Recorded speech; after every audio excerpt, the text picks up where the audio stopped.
Hello, my name is James Rosado, a senior environmental science major here at UMass. My presentation is on the impact of NAFTA, the WTO, and big business on the environment. First, I will go over a roadmap of this presentation.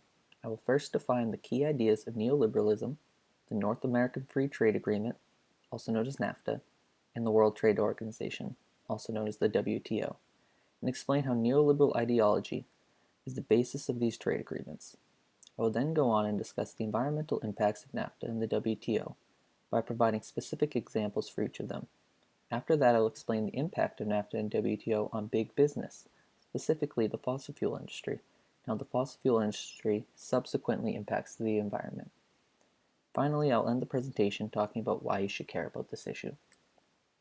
So what is neoliberalism? Neoliberalism is a political approach that favors free market capitalism, deregulation, and reduction in government spending that became popular starting in the 1970s and 80s.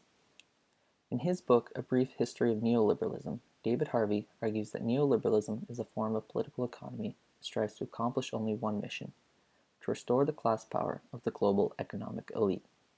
This interpretation of neoliberal ideology is one that I will be trying to support with the examples I will be discussing. Now, what is NAFTA?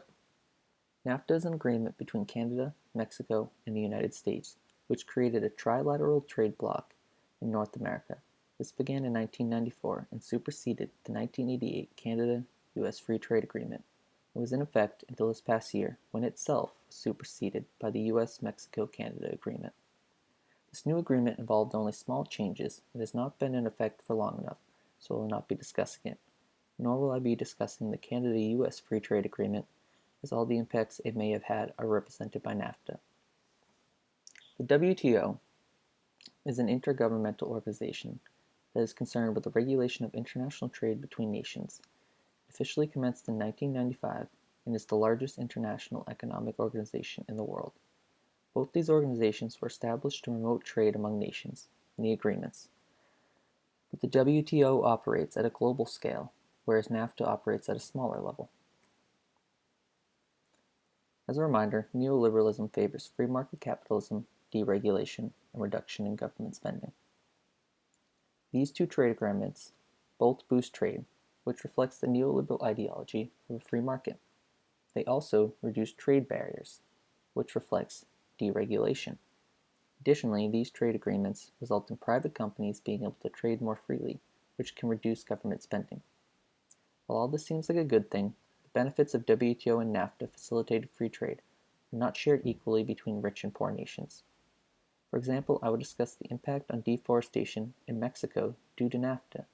This unequal share of benefits supports Harvey's point that neoliberalism helps restore the class power of the global economic elite. The first environmental impact I will discuss occurred in Mexico. The Mexican agricultural industry was greatly impacted by NAFTA, eventually leading to agricultural and environmental degradation. This industry was so impacted by NAFTA due to the competitive pressures of trying to keep up with larger businesses in the US and Canada. One cause of these competitive pressures was the removal of tariffs. Due to this removal of tariffs, companies exported corn and other grains to Mexico below cost, which rural farmers could not compete with, so they had to use more land in order to make enough money to support their families. In a study conducted by the Carnegie Endowment for International Peace, they found that competitive pressures resulting from NAFTA caused Mexican agribusiness to use more fertilizers and other chemicals, which cost $36 billion per year in pollution. And as stated, rural farmers were forced to expand into marginal land, which resulted in deforestation at a rate of 630,000 hectares per year. Continuing with agriculture, monocultures also have a large impact on the environment. Monocultures are the cultivation of a single crop in a given area, and have become common because they maximize the output and minimize the labor that is involved. Like what happened in Mexico, and this is to keep up with the competitive pressures in industries, forced on by neoliberal policies and agreements. While monocultures are effective in maximizing output, they also lead to some negative effects, such as a loss of biodiversity and deforestation. An example of this is palm oil production in India, Borneo, and Malaysia.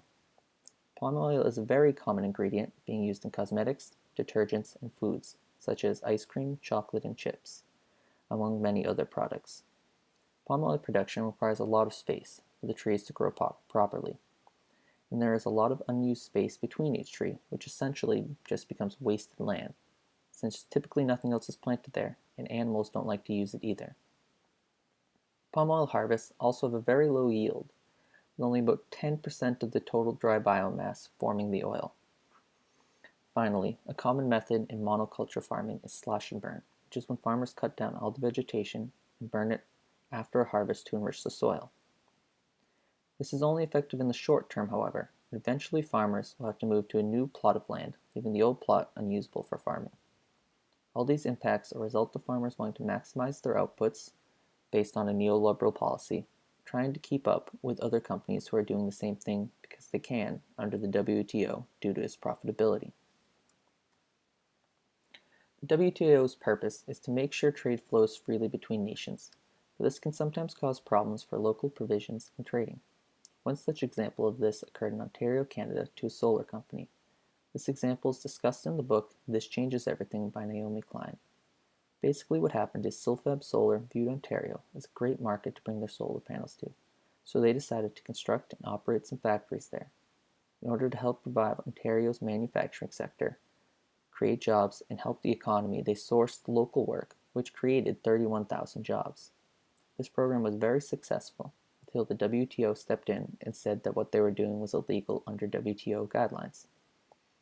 Under WTO rules, the program incentivizing sourcing locally was illegal since it discriminated against foreign firms, so the incentive program would have to cease. As a result of this ruling, jobs started disappearing and support for the program also started disappearing, which halted all the great things this program was doing for the environment, with the production of solar panels, and for the local economy. This ruling shows that WTO laws are structured in order to favor big business over the environment, since otherwise the incentive programs in Ontario would have been allowed to keep going. This further supports Harvey's notion of helping the global economic elite. So how do NAFTA and the WTO benefit the fossil fuel industry? The way these agreements are structured to reflect neoliberal ideas, big businesses and countries are at an advantage. The fossil fuel industry is one of the largest and most profitable industries and thus has a lot of power. So they are able to lobby lawmakers and politicians to make sure that laws and agreements are structured in their favor. And since these laws are structured in their favor, they are then able to keep expanding their business. As will be discussed below, the only thing holding the fossil fuel industry back right now from infinite growth is the fact that fossil fuels are a finite resource. Fossil fuel companies also benefit from the fact that the laws are not structured in favor of green energy.